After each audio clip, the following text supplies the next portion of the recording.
சாப்பிடணும்ன்ற எண்ணம் வந்ததுன்னா சாப்பாட்டு மேல ஆசை வருது, அங்க பசி இருக்கிறது. இந்த ஆசையை ஒழிச்சிட முடியுமா? முடியாது. அதே போல ஒவ்வொன்றும் அந்த தேவைக்குரிய ஆசைகளாக இருக்கிற போது அதை முறைப்படுத்தி அனுபவிக்க வேணும் என்று தவிர ஆசையை ஒழிச்சிட முடியாது. பொதுவாக ஆசைகளை மூன்றாக பிரிச்சிருக்காங்க தத்துவ ஞானிகள். மண்ணாசை, பெண்ணாசை, பொன்னாசை. இந்த மூன்றும் தான் மனிதனை உணர்ச்சி வயத்துல ஆழ்த்தி பலவிதமான துன்பங்களுக்கு இரையாக்குறது என்றது அவர்கள் எடுத்து காட்டியிருக்காங்க. ஆனா மண் இல்லாத போனா வேற எங்க தங்கறது?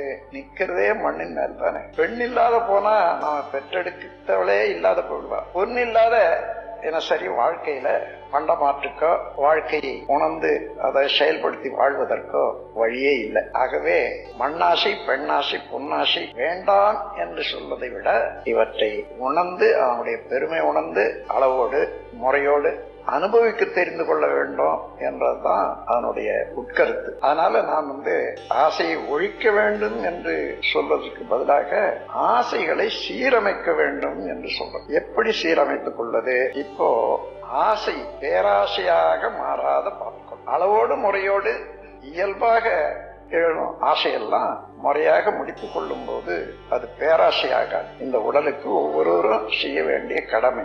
எந்த இடத்துல ஆசை மிகுதிப்படுகிறதோ அந்த மிகுதியினால் நமக்கு துன்பம் உண்டாகுதோ அதுதான் பேராசை. உதாரணமாக நாம் உணவு உட்கொள்றோம், சுவையாக இருக்கிறது, தேவைதான். ஆனா எந்த அளவு உணவு உட்கொண்டால் இந்த உடல் நலமாக இருக்கும், உடலுக்கு தேவையான சக்தி எல்லாம் கிடைக்கும், எந்த அளவுக்கு மேல போனா உடலையே அதே உணவு கெடுத்துடும் அல்லவா?